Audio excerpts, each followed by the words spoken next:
ಅಪೇಕ್ಷಾ, ಹೆಂಗ ಅನಿಸ್ತು ಇವತ್ತಿನ ಬಿಗ್ ಬಾಸ್ ಗ್ರ್ಯಾಂಡ್ ಲಾಂಚ್ ಕಾರ್ಯಕ್ರಮ? ಸಿಕ್ಕಾಪಟ್ಟೆ ಚೆನ್ನಾಗಿತ್ತು.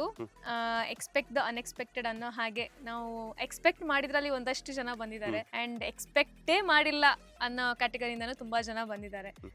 ಎಕ್ಸಾಂಪಲ್ ಮಲ್ಲಮ್ಮ ಅವರಾಗಿರ್ಬೋದು, ಕರಿಬಸಪ್ಪ ಅವರಾಗಿರ್ಬೋದು, Rakshita Shetty one of the ಇರೋದ್ರಲ್ಲೇ ಯಂಗೆಸ್ಟ್ ಕಂಟೆಸ್ಟೆಂಟ್.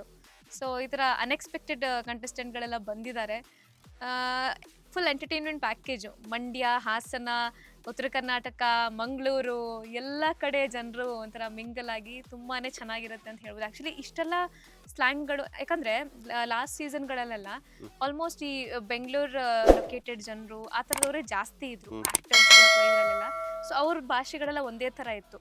ಧನರಾಜು ಮತ್ತೆ ನಮ್ಮ ಹನುಮಂತು ಅವ್ರು ಬಿಟ್ರೆ ಉಳ್ದವ್ರದೆಲ್ಲ ಸ್ಲ್ಯಾಂಗು ಆಕ್ಸೆಂಟ್ ಎಲ್ಲ ಒಂದೇ ಥರ ಇತ್ತು. ಈ ಸೀಸನ್ ಹಂಗಲ್ಲ. ಡಿಫ್ರೆಂಟ್ ಊರುಗಳಿಂದ ಬಂದಿರುವಂತಹ ಜನ ಹೇಗಿರ್ತಾರೆ ಒಂದೇ ಮನೆಯಲ್ಲಿ, ಎಷ್ಟು ದಿನ ಸರ್ವೈವ್ ಆಗ್ತಾರೆ ಅನ್ನೋದನ್ನ ನೋಡೋಕ್ಕಂತ ನಾನಂತೂ ಎಕ್ಸೈಟೆಡ್ ಆಗಿ ಕಾಯ್ತಾ ಇದ್ದೀನಿ. ಆ್ಯಂಡ್ ಇಷ್ಟು ಜನರಲ್ಲಿ ಫಿನಾಲೆ ಕಂಟೆಸ್ಟೆಂಟ್ ಯಾರಾಗ್ಬೋದು ಅಂತ ನಿಂಗೆ ಅನಿಸ್ತದೆ? ಅದನ್ನ ನಾವು ಮುಂದಿನ ದಿನಗಳಲ್ಲಿ ಡಿಸ್ಕಸ್ ಮಾಡ್ತಾ ಹೋಗೋಣ. ಯಾಕಂತಂದ್ರೆ ಇಲ್ಲಿಂದ ನಮ್ಮ ಬಿಗ್ ಬಾಸ್ ಜರ್ನಿ ಒಂದು ಗೆಸ್ ಇಷ್ಟು ಜನರಲ್ಲಿ ಈಗಿರುವಂಥ ಕಂಟೆಸ್ಟೆಂಟ್ಗಳಲ್ಲಿ ಗೆಸ್ ಅಂತಂದ್ರೆ ನನಗೆ 3 ಜನ ಬರುತ್ತಾರೆ ಅಂತ ಅನ್ಸುತ್ತೆ. ಧನುಷ್, ಅಭಿಷೇಕ್ ಮತ್ತೆ ಧ್ರುವಂತ್ ಬರ್ತಾರೆ ಅನ್ಸುತ್ತೆ. ಇನ್ನು ಫೀಮೇಲ್ ಕ್ಯಾಂಡಿಡೇಟ್ಸ್ ಅಥವಾ ಫೀಮೇಲ್ ಕಂಟೆಸ್ಟೆಂಟ್ಸ್ ಅನ್ನ ತಗೊಂಡಾಗ ಅಶ್ವಿನಿ ಗೌಡ ಅವರು, ನಂಗೆ ಕಾವ್ಯ ಶೈವ ಅವರು, ಇವರೆಲ್ಲರೂ ಅದರೊಟ್ಟಿಗೆ ಇನ್ನೊಬ್ರು ಲಾಸ್ಟ್ ಟೈಮ್ ತರ ಒಂದು 6 ಜನ ಫಿನಾಲೆ ಕಂಟೆಸ್ಟೆಂಟ್ಸ್ ಅಂತ ಏನಾದ್ರು ತಗೊಂಡ್ರೆ ಅದರೊಟ್ಟಿಗೆ ಸ್ಪಂದನ ಅವರು ಬರ್ಬೋದು ಅಂತ ನನ್ನ ಒಂದು ಒಪಿನಿಯನ್. ಇನ್ನು ಅದ್ರ ಜೊತೆಗೆ ಏನಂತಂದ್ರೆ ಮಲ್ಲಮ್ಮ ಅವರು ಒಂದು ಸ್ಪೆಷಲ್ ಅಪಿಯರೆನ್ಸ್ ಅನ್ನ ಮಾಡಬಹುದು ಅಂತ ನನಗೆ ಅನ್ಸುತ್ತೆ. ಎಂಟರ್ಟೈನ್ಮೆಂಟ್ ಅಲ್ಲಿ ಕೊರತೆ ಇಲ್ಲ, ಬಟ್ ಟಾಸ್ಕ್ ಗಳನ್ನ ಹೆಂಗ್ ಪರ್ಫಾರ್ಮ್ ಮಾಡ್ತಾರೆ ಅಂತ ಎಂಟರ್ಟೈನ್ಮೆಂಟ್ ಅದೆಲ್ಲದಲ್ಲೂ ಕೂಡ ಮಲ್ಲಮ್ಮ ಅವರು ಒಂದು ಫಿನಾಲೆ ಕಂಟೆಸ್ಟೆಂಟ್ ಬರುವಂತ ಚಾನ್ಸಸ್ ಎಲ್ಲ ಇದೆ. But end of the day task ಅನ್ನುವಂಥದ್ದು ತುಂಬಾ ವಿಚಾರ ಆಗುತ್ತೆ. ಒಂದ್ ವಾರದಲ್ಲಿ ಗೊತ್ತಾಗ್ಬಿಡುತ್ತೆ ಯಾವ ರೀತಿ ಟಾಸ್ಕ್ ಗಳನ್ನ ಕೊಡುವಂತದ್ದಾಗಿರ್ಬೋದು. ಅವರೆಷ್ಟು ಆಕ್ಟಿವ್ ಆಗಿದ್ದಾರೆ ಅವರು, ಯಾಕಂತಂದ್ರೆ ಇಲ್ಲೆಲ್ಲ ಟಿಪ್ಸ್ ಎಲ್ಲ ಹೊಡೆದೋಗಿದ್ದಾರೆ ಸ್ಟೇಜ್ ಮೇಲೆ ಸುದೀಪ್ ಅವರು ಮುಂದೆ.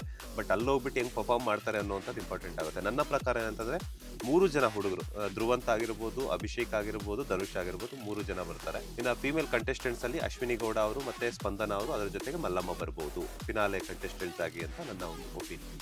ಓಕೆ. ಅಂಡ್ ಇನ್ನಿಬ್ರು ಕಂಟೆಸ್ಟೆಂಟ್ಸ್ ಬಾಕಿ ಇದ್ದಾರೆ ನಮ್ಮ ವೈಲ್ಡ್ ಕಾರ್ಡ್ ಎಂಟ್ರೀಸ್. ಅದು ಯಾರು ಬರ್ತಾರೆ ಅನ್ನೋದೊಂದು ಕುತೂಹಲ ಗೊತ್ತಿಲ್ಲ. ಇನ್ನು ಏನೇನ್ ಚೇಂಜಸ್ ಆಗುತ್ತೆ ಅಂತ ಗೊತ್ತಿಲ್ಲ. ನಾವು ಎಂಡ್ ಆಫ್ ದ ಡೇ ನಮ್ಮ ಪ್ರಕಾರ ಈಗಿನ ಬಂದಿರುವಂತಹ ಸ್ಟ್ರಾಂಗೆಸ್ಟ್ ಇವ್ರು ಅಂತ ಅನ್ಕೊಂಡಿರ್ಬೋದು. ಬಟ್ ಮುಂದಿನ ದಿನಗಳಲ್ಲಿ ಹೋಗ್ತಾ ಬಿಗ್ ಬಾಸ್ ಕೊಡುವಂತಹ ಟಾಸ್ಕ್ ಗಳಲ್ಲಿ ಆಗಿರ್ಬೋದು, ಹಾಗೇನೆ ಇವ್ರ ಪರ್ಫಾರ್ಮೆನ್ಸ್ ಹೆಂಗೆಲ್ಲ ಇರುತ್ತೆ ಅನ್ನುವಂಥದ್ದು ಮುಂದಿನ ದಿನಗಳಲ್ಲಿ ಗೊತ್ತಾಗ್ತಾ ಹೋಗುತ್ತೆ. ಸೊ ಇದಾಗಿತ್ತು ಬಿಗ್ ಬಾಸ್ ನ ಗ್ರ್ಯಾಂಡ್ ಓಪನಿಂಗ್ ನ ಬಿಗ್ ಬಾಸ್ ಸೀಸನ್ 12ರ 19 ಸ್ಪರ್ಧಿಗಳ ಒಂದು ನೇಮ್ ರಿವೀಲ್ ಆಗಿರ್ಬೋದು, ಹಾಗೇನೆ ಮನೆಗೆ ಪ್ರವೇಶ ಮಾಡಿರುವಂತಹ ಒಂದಷ್ಟು ಮಾತುಕತೆಯ ಒಂದು ಡಿಸ್ಕಷನ್. ಸೊ ಮುಂದಿನ ದಿನಗಳಲ್ಲಿ ಮತ್ತಷ್ಟು ಎಪಿಸೋಡ್ಸ್ ಮೂಲಕ, ಅಂದ್ರೆ ಇನ್ನೂ ಧಮಾಕಗಳು ಬಾಕಿ ಇವೆ ಬಿಗ್ ಬಾಸ್ ಅಲ್ಲಿ. This is just first day, picture Abhi ಬಾಕಿ ಇದೆ. ಯಾಕಂದ್ರೆ ಮುಂದಿನ ದಿನಗಳಲ್ಲಿ ಯಾರ್ಯಾರು ಹೆಂಗೆ ಆಡೋದು ಅನ್ನೋದ್ರ ಬಗ್ಗೆ ನಾವು ಮಾತನಾಡುತ್ತಾ ಒಂದಷ್ಟು ವಿಚಾರಗಳನ್ನ ನಿಮ್ ಜೊತೆ ಶೇರ್ ಮಾಡ್ಕೊಳ್ತೀವಿ. ಅಲ್ಲಿವರೆಗೂ ನೀವೇನ್ ಮಾಡ್ತಾ ಇರಬೇಕು ಅಂತಂದ್ರೆ ನಮ್ಮ ಬಾಸ್ ಟಿವಿನ ನೋಡ್ತಾನೆ ಇರಿ.